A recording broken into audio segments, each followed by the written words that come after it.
Welcome dear students. आज हम शुरुआत करते हैं बेसिक ग्रामर से।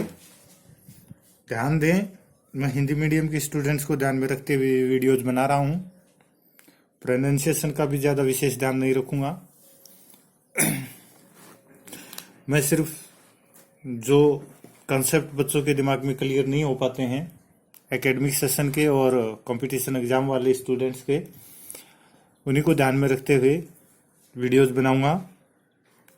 और आपसे एक रिक्वेस्ट है, वीडियो को लाइक शेयर ज़रूर करें, चैनल को सब्सक्राइब कर लें, फर्दर नोटिफिकेशंस के लिए बेल आइकन को प्रेस करें।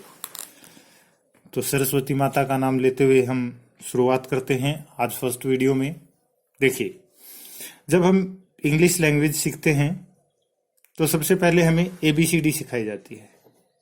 ABCD, इस प्रकार से हमें Z तक के अक्षर सिखाए जाते हैं। गौर करिए, जब हम इन्हीं अक्षरों को बिना किसी क्रम के, जैसे M, K, L, F, इस प्रकार से लिखते हैं, तो ये जो प्रत्येक अक्षर हमने लिखा है इसे कहते हैं लेटर। ग्रामर में लेटर का हिंदी अनुवाद होता है अक्षर या वर्ण। वर्ण, ये वर्ण क्या है? What is letter? देखिए, जब हम बोलते हैं तो मुख से एक साउंड उत्पन्न होती है। हम किसी भी वस्तु को, जैसे मैं इस टेबल को पेन से टच कर रहा हूं तो आवाज निकल रही है, तो हर प्रकार की आवाज नहीं बल्कि मुख से उच्चारित होने वाली आवाज, यानी स्पीच साउंड। स्पीच साउंड, मुख से उच्चारित होने वाली वह छोटी से छोटी ध्वनि का लिखित रूप, रिटन फॉर्म। स्पीच साउंड का रिटन फॉर्म क्या कहलाता है? लेटर कहलाता है। इस प्रकार से अंग्रेजी भाषा में 26 लेटर्स हैं, और जब हम इन 26 लेटर्स को एक सही क्रम से A से Z तक के क्रम से इनको लिख देते हैं तो हमारे पास इंग्लिश लैंग्वेज की क्या बनती है? अल्फाबेट। कई बार स्टूडेंट कंफ्यूज होते हैं कि सर अल्फाबेट है या लेटर है, तो इस बात को गौर से सुने। ये 26 लेटर्स कहलाते हैं, और जब इनको क्रम से लिख दिया जाता है तो ये किसका रूप धारण कर लेते हैं? अल्फाबेट का। कंपटीशन एग्जाम में भी यहां से प्रश्न आ सकता है, जैसे द नंबर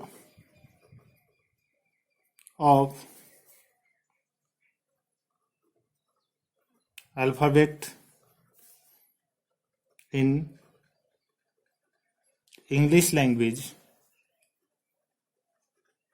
is, और ऑप्शन दे सकता है आपको 26। सबसे पहले 26 देगा कंफ्यूज करने के लिए आपको, फिर देगा 21, फिर देगा आपको 5, और फिर लास्ट में आपको देगा 1। इसका करेक्ट आंसर होगा 1।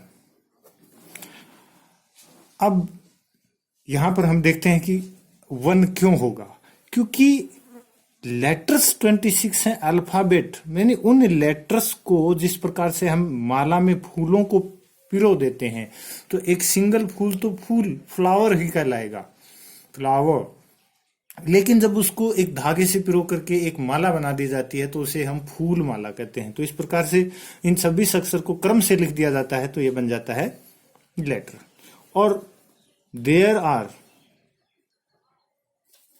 26 लेटर्स इन इंग्लिश अल्फाबेट। याद रहे, ध्यान दें इस बात पर।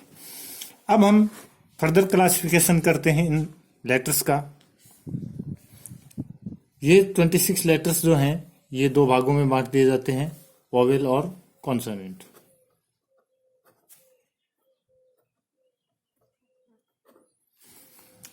वोवेल कितने होते हैं? 5 जो है ए, ई, आई, ओ, यू, और बाकी के 21 कॉन्सोनेंट। ए, आई, यू को छोड़कर जो 21 लेटर्स हैं वो कॉन्सोनेंट्स कहलाते हैं। अब जब हम बात करते हैं लेटर्स की, तो लेटर की परिभाषा क्या लिखेंगे?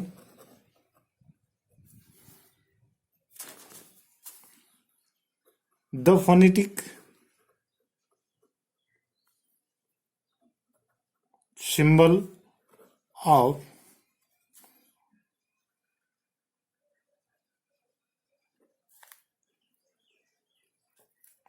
speech sound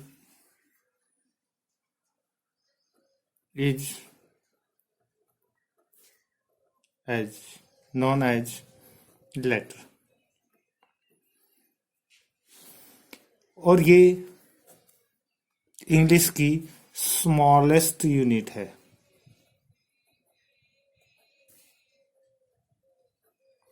ध्यान रहे, भाषा के दो रूप प्रचलित हैं, एक है स्पोकन और एक है रिटन।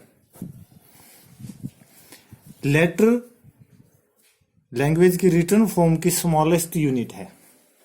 अब लेटर्स से बनता है वर्ड।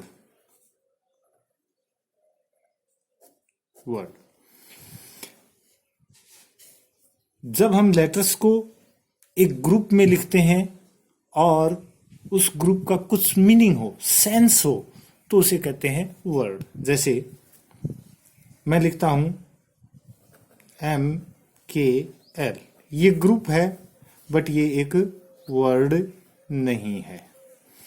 लेकिन मैं लिखता हूं RAM, तो ये एक वर्ड है क्योंकि ये लेटर्स का ग्रुप है और इसका एक मीनिंग है। ये किसी व्यक्ति का नाम हो सकता है।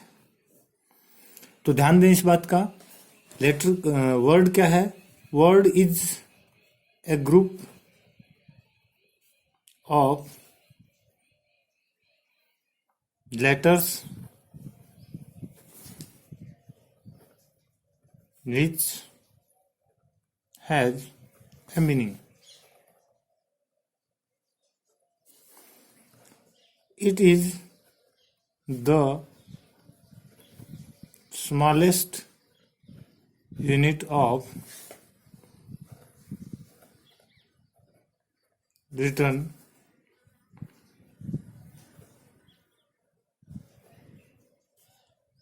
लैंग्वेज। देखिए, मैंने लेटर को भी स्मॉलेस्ट यूनिट कहा और वर्ड को भी स्मॉलेस्ट यूनिट कहा, बट ध्यान दें यहां पर ये स्मॉलेस्ट रिटन फॉर्म की है, लेकिन यहां पर स्मॉलेस्ट मीनिंगफुल यूनिट,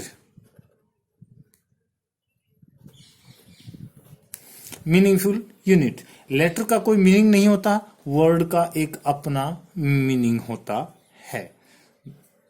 जैसे इस बात से कंफ्यूज ना हो कि ग्रुप की बात कर रहा हूं तो ये हो कि 2 या 3 या ज्यादा लेटर्स हो, नहीं, कई बार एक सिंगल लेटर भी वर्ड बना सकता है जिसका एक मीनिंग होता है। जैसे इसका कई बार मीनिंग होता है एक। जैसे कैपिटल I, इसका मीनिंग होता है मैं, इसे प्रोनाउन के रूप में काम में लिया जाता है। तो गाइज, कंफ्यूजन मन में ना रखें और इस बात को समझें कि लेटर और वर्ड में क्या अंतर है।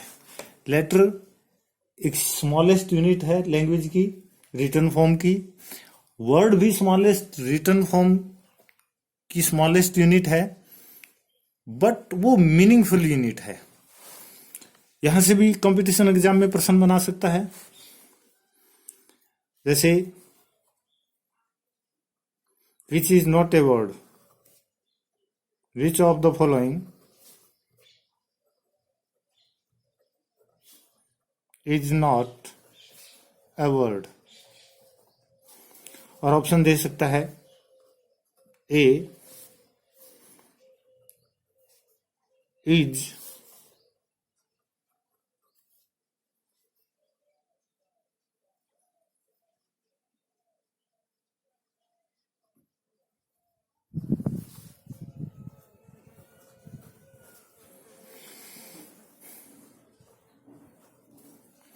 यहां पर कंफ्यूजन पैदा होगा कि सबसे पहले ए देखेगा स्टूडेंट और ए पर टिक कर देगा, बट ये गलत हो जाएगा। यहां पर ध्यान दीजिए REA, जहां तक मेरा नॉलेज है डिक्शनरी में ऐसा कोई वर्ड नहीं है जिसका कोई मीनिंग हो। इज का भी मीनिंग है और प्ले का भी मीनिंग है, ए का भी मीनिंग है एक। तो इस पर गौर फरमाएं। अब आगे हम चलते हैं सेंटेंस पर।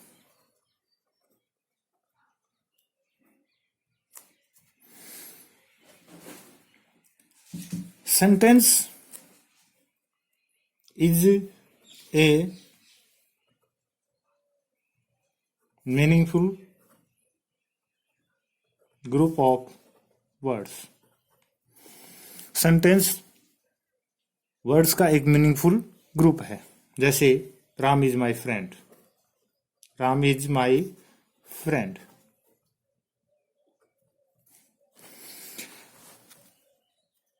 सेंटेंस के दो उपभाग होते हैं और सेंटेंस एक ही ग्रुप नहीं, सेंटेंस में वर्ड्स का एक ही ग्रुप नहीं होता, उसमें कई सारे वर्ड्स के ग्रुप होते हैं। जैसे आई play cricket in the evening. यहां पर हम एनालिसिस करेंगे इस सेंटेंस को। देखिए, अगर मैं सिर्फ इतना लिखता हूं आई प्ले क्रिकेट, यहां दोनों पर नजर दौड़ाइए। देखिए दोनों में लिखा है I play cricket in the evening और I play cricket, both are the sentences. दोनों सेंटेंस हैं, दोनों का मीनिंग है। बट ऊपर के सेंटेंस में देखिए इन द इवनिंग, ये एक अलग ग्रुप है, क्योंकि अगर इसको हटा दिया तो भी एक शेष वाक्य बच जाता है आई प्ले क्रिकेट। सबसे बड़ी पहचान वाक्य की, देखिए सिंबल्स से अगर पहचान करें तो इसकी खास विशेषता होती है कि एक सेंटेंस कैपिटल लेटर से शुरू होता है। सेंटेंस एक कैपिटल लेटर से शुरू होता है। अगर वर्ड है तो उसका पहला लेटर कैपिटल होगा, और वाक्य के अंत में फुल स्टॉप मिलेगा, या फिर आपको क्वेश्चन मार्क मिलेगा, या एक्सक्लेमेटरी साइन मिलेगा। आपको ये तीन चीजें सेंटेंस के बाद में मिलेंगी। यहां पर देखिए इवनिंग के बाद में फुल स्टॉप है और क्रिकेट के बाद फुल स्टॉप है, मीन्स ये दोनों क्या है, सेंटेंस है। अब बात करते हैं सेंटेंस के एनालिसिस की। तो इसमें देखिए एक है फ्रेज। फ्रेज को हिंदी में कहते हैं वाक्यांश। वाक्यांश फ्रेज क्या है? इट इज ए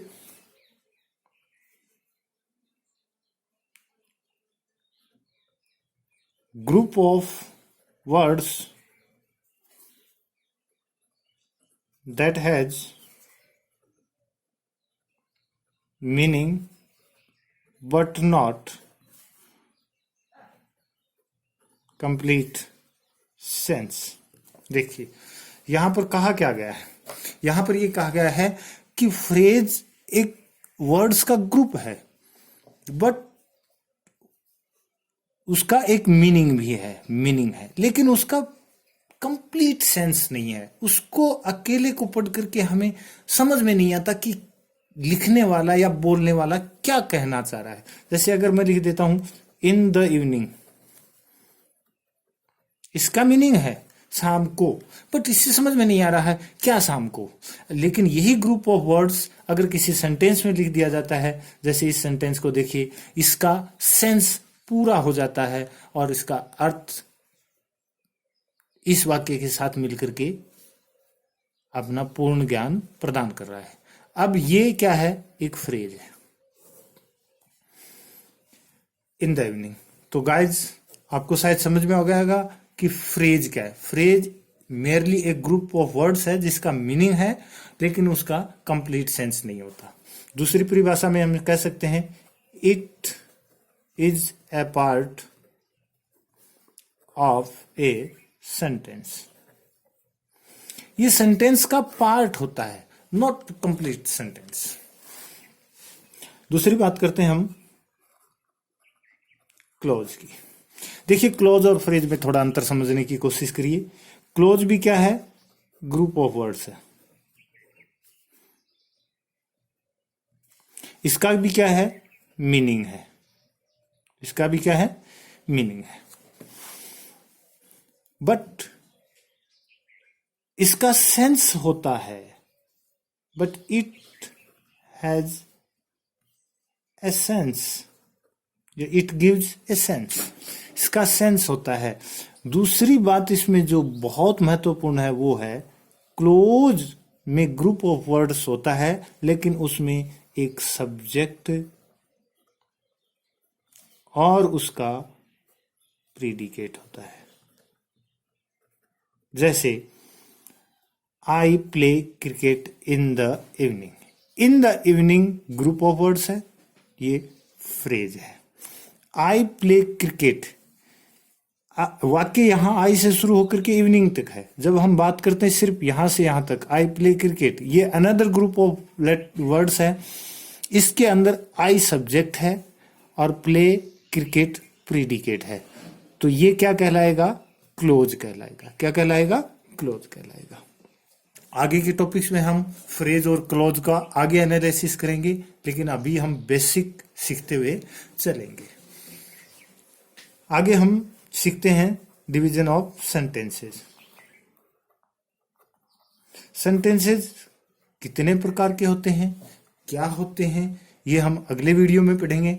अभी सिर्फ हम इतना सीख रहे हैं कि सेंटेंस का बेसिकली अगर डिवीजन हो सेंटेंस का तो सेंटेंस को कितने भागों में बांटा जा सकता है।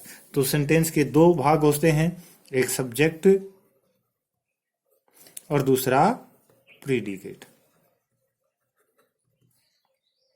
बात करें सेंटेंस में सब्जेक्ट की, तो हिंदी की परिभाषा से कंफ्यूज ना हो। हिंदी में परिभाषा दी होती है काम के करने वाले को कर्ता कहते हैं और कर्ता को अंग्रेजी में कहते हैं सब्जेक्ट, इसलिए स्टूडेंट्स कंफ्यूज हो जाते हैं। इसकी सही परिभाषा है वाक्य में वह नाउन या प्रोनाउन या प्रोनाउन की तरह काम करने वाला शब्दों का समूह है जिसके बारे में वाक्य में आगे कुछ कहा जाए, वो वाक्य का सब्जेक्ट कहलाता है। जैसे Ram is my friend. Ram is my friend, यहां राम सब्जेक्ट है। राम के बारे में आगे कहा गया है कि राम मेरा मित्र है, तो यहां ये सब्जेक्ट है यहां, और ये क्या है? प्रीडिकेट है। राम यहां पर कोई काम नहीं कर रहा है, बल्कि ये बताया गया कि राम मेरा मित्र है। यहां राम के बारे में आगे बताया गया। Ram is playing cricket,